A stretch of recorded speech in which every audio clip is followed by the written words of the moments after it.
tunnel was narrow, wet, and alive with the sound of dripping pipes. Marcus and Rico faced each other in the low light, breath steaming in the damp air. Both men who once shared corners now stood with a space between them full of everything they no longer said. Rico held the gun like a slow, terrible answer to his own doubts. Marcus's face was a mass of anger and surprise. This place tasted of metal and old mistakes. Words were sharp and short. Rico accused.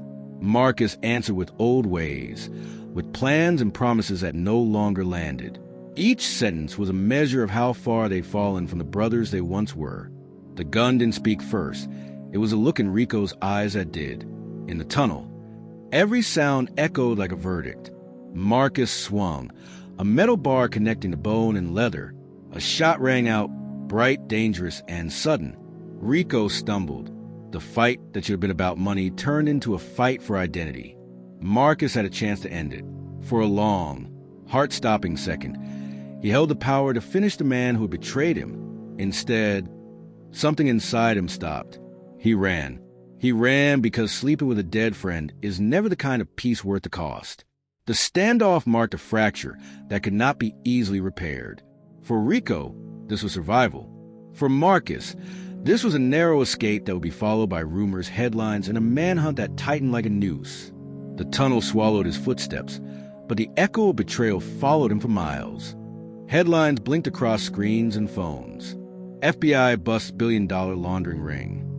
Anchors spoke in calm, incredulous voices as the country watched a story that felt like a movie and a warning all at once. The newsroom was alive with motion. Editors, producers, camera crews, everyone trying to make sense of names and numbers that meant millions and lives turned over. People in living rooms leaned forward. For a moment, the entire nation held its breath to hear how a man from the projects became the center of a financial storm. Images of agents walking through warehouses, footage of cuffed men, and the grainy still of a private jet filled the screen. Commentators debated how such an operation could be hidden for so long. Families argued at kitchen tables about crime, wealth, and justice. For Marcus, the headlines were the public version of the raid, a final, unavoidable truth broadcast to everyone. The world now knew his face. The empire became public property, dissected by analysts and gossip. The news cycle did more than inform. It pushed law enforcement, urged politicians to speak, and made the hunt personal. People called in leads. Anonymous tips flooded desks. Every headline made the net tighter, and every live report put pressure on anyone who might help Marcus disappear. The story shaped public fear and fascination, turning a complicated investigation into a simple tale of fall from power. For Whitman and her team, the glare was both help and hindrance. It rallied support but made every move visible. For Marcus, it meant fewer places to hide and more eyes on every plane, train, and safe house. A single neon sign hummed outside a cheap motel window. Marcus sat alone on a torn couch, laptop open. Shadows stretched across the room. The blinds were half closed to let in only thin slices of light that kept the world outside distant and vague. He watched screens that showed his face on TVs and phones. A man whose life was being spoken about loudly in places he once owned quietly. The room smelled of bleach and last night's coffee. He felt both small and dangerous. The coded data on his laptop was his lifeline. Aliases, flight manifests, shell company contact lists. He scrolled through lines of code and legalese that meant the difference between capture and escape. He was careful now, quieter than ever. Yet even careful men make mistakes. His phone battery died. The prepaid phone had no signal. He waited for a contact to appear, a known face to knock gently on the door. Instead, footsteps moved away. The silence pressed in like a weight. In that motel room, Marcus remembered everything. The beginning, the men he trusted, the mistakes and betrayals. He worried about who had flipped and who still slept under his name. He felt lonely, not the loneliness of choice, but the kind that comes when you realize you have to move alone. Planning for Panama meant patience, quiet, and a touch of calculated trust. He prepared to move, to use names he had kept for emergencies, and to accept help from a man he once thought gone. Still, the feeling remained. The shadows were closer than they seemed.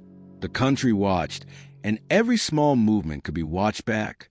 Lena was the kind of quiet presence that moves like a shadow and leaves behind useful things. Fake passports, cash in neat stacks, and eyes that looked nervous but steady. She met Marcus in a dim cafe, with a light from a laptop reflected on both their faces. She handled code like someone who had always read secrets for breakfast. Marcus listened. She spoke of Daniel Cruz of Panama and of ways to make money disappear into places no one would think to look. Marcus felt a mixture of relief and guarded hope. Help had arrived in the form of someone who did not ask many questions. He studied her face for trust. She had nerves, yes, but she also had a plan. Daniel sent her, she said, and Daniel held knowledge that could rebuild Marcus's path. Marcus had thought Daniel gone, dead or vanished after a missing ledger and a furious argument. Now he was apparently in Panama, and the promise of access brought a new kind of hunger. To Marcus, Daniel's name meant possible salvation. Clean accounts, fresh faces, and a place to move the Cascade's remaining pieces. But help always had a price. They talked quietly over coffee, eyes on the screen, hands folded on the table like people who keep dangerous things under their palms. Lena delivered passports and a path. She promised contacts in an old marina and safe rooms under new names. Marcus felt the old thrill of building again, a dangerous creative joy, but he also felt the sting of mistrust. Was Lena a genuine ally or another piece in someone else's plan? He let himself hope anyway. Desperation makes men believe in helpers. It also makes them blind whose hands hold the rope. Marcus accepted help and set a course for Panama, not yet knowing which way the trap would finally fall. The war room was all cool light and careful faces. Screens lined the wall like watchful eyes. Maps, flight paths, bank charts, and lists of names. Agent Whitman stood at the center, pointing to lines and dots that connected cities and shell companies like clues on a chessboard. Her team was ready. They watched silent trails and followed breadcrumbs. Now everything pointed toward a crossing, a flight, a meeting, a move that might let them close the loop. Agents listened as she outlined probable routes and the timing of transfers. The picture they had built was a dense spiderweb of transactions and names. Each monitor gave them more detail. A jet ticket paid in cash, a boat slip rented under a fake name, an offshore account pinging with small transfers meant to confuse. Whitman's voice was low and steady. She explained moves like a conductor who knew how each note would matter in the symphony of an arrest. "We don't rush," she reminded them. "We wait until the right net falls." In that room, patience was a weapon. The team coordinated with field agents, airport police, and international partners. Every second of surveillance mattered. The glare of monitors was not just light. It was pressure on someone who thought themselves invisible. Whitman stared at the screen until it felt personal. She had seen too many victims and too many people convinced their money could buy them a sanctuary. The room hummed with quiet urgency. The plan was careful. Trap movement, disable escape routes, and cut the money flow. It was a test of timing and nerves. For Whitman, the chance to finally match moves with proof felt like the end of a long hunt. For Marcus, it would be the final countdown. Panama's skyline lit the dusk like a new country's crown. Towers reflected orange and purple light into the bay, and somewhere between those glass walls sat accounts and offices ready to take on money with perfect legal faces. Marcus looked at the city from afar and felt a strange calm. It was a place of possibility, modern, flashy, and full of people who valued discretion above curiosity. In Panama, names could be changed, and accounts would be layered under corporate shells that asked no questions. He pictured hidden offices where accountants typed quickly into systems that erased traces. He imagined client meetings at waterfront cafes, legal paperwork signed in polite script, and the quiet hum of servers that moved money across continents. For Marcus, Panama offered rebirth, the chance to turn the Cascade into actual holdings, to turn a falling empire into a disguised fortune. Daniel Cruz had connections here, and Daniel knew which shells could take heavy loads and keep them invisible. Marcus felt the old thrill return, the idea that a clever move could write a new life. Yet the city's luxe exterior could hide danger. Offshore systems are powerful, but also fragile when someone shines a light. Marcus felt the weight of the journey. Flights, passports, and the need to be invisible while moving like a man in a spotlight. He planned his steps carefully. Contacts to meet, accounts to open, and safe houses to use. Panama was a promise, but it required trust in men he'd been burned by before. The skyline looked beautiful, but beauty can be a mask. Marcus stepped forward anyway, ready to rebuild in the shadow of skyscrapers that reflected both wealth and threat. Daniel Cruz stepped out of a building like a man who owned the day. Slick suit, confident smile, and a newspaper headline folded under his hand like a trophy. Marcus arrested, they said. Daniel watched the paper with something like delight and a cold pride. He had always been first with clever moves, and now he was in a position to help Marcus or to stand back and watch. For Marcus, Daniel's return was both relief and a new kind of danger. Daniel brought knowledge, accounts, shell companies, and ways to reroute funds in places so careful they looked clean. They met in a quiet spot near the marina. Daniel's eyes were sharp, his offer specific.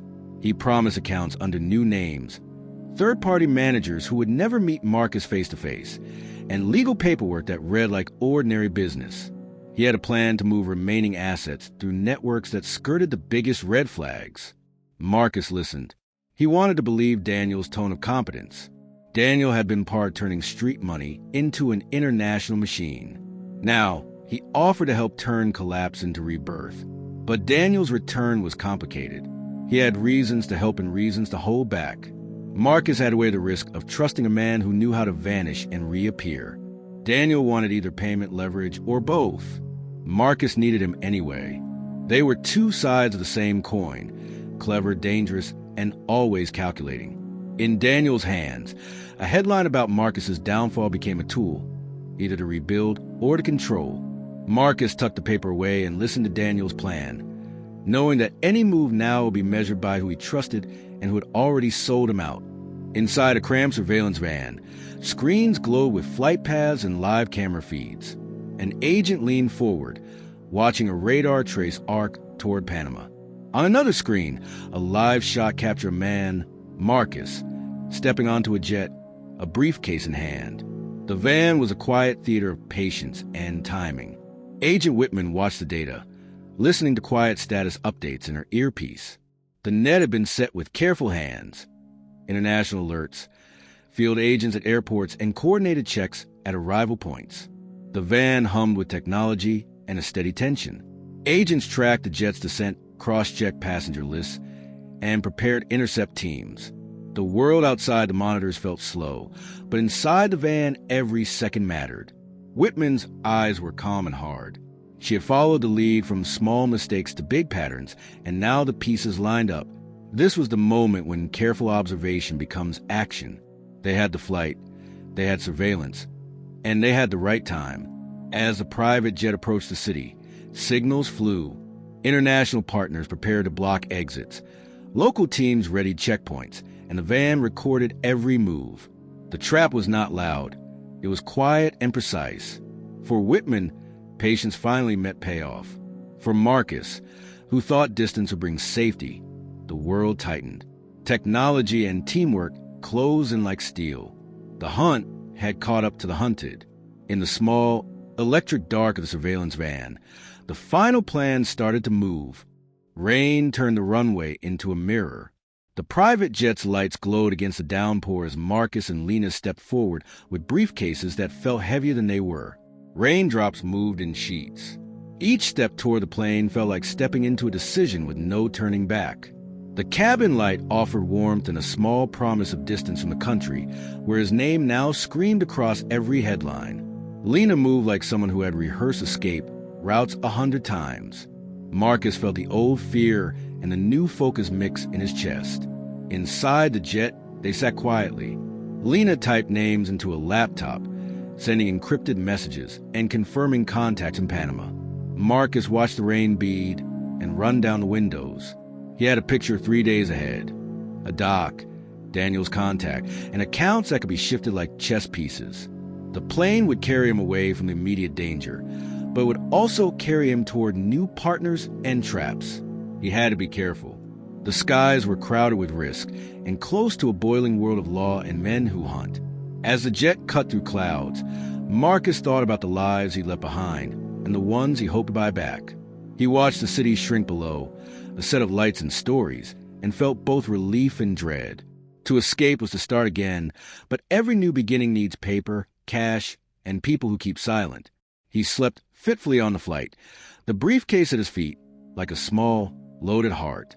The storm over the water mirrored the turmoil in his thoughts, dark, noisy, and beautiful in a dangerous way. Lightning split the night as the jet cut through towering clouds. Below, Panama's skyline glinted like a ring of lights waiting to welcome or condemn. The storm made everything feel sharper. The plane's engines, the creak of the cabin, the excitement of change. Marcus looked out at jagged flashes in the city's distant glow. Danger felt close and clean like a promise. He had faith in Daniel's plan and in the contacts Lena arranged. But faith is not proof. The plane dropped lower. Flashes of lightning painted faces in harsh white. Marcus felt the gravity of the moment. He had lost a warehouse in his old life. Now he was descending toward a rebirth that might be either salvation or a final trap. Agent Whitman, watching from her screens and waiting in her trench coat, tightened radio settings and prepared her teams. The weather cloaked the city, but it did not blind Law and courage. On the ground, boots would be ready.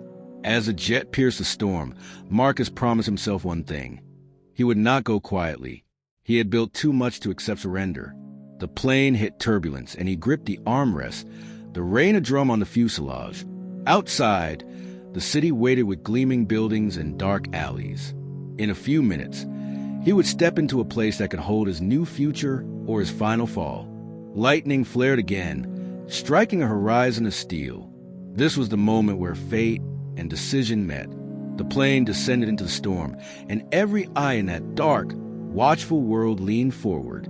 The chase that began in a sweaty warehouse would find its next chapter on the wet runway beneath a sky that meant danger and change.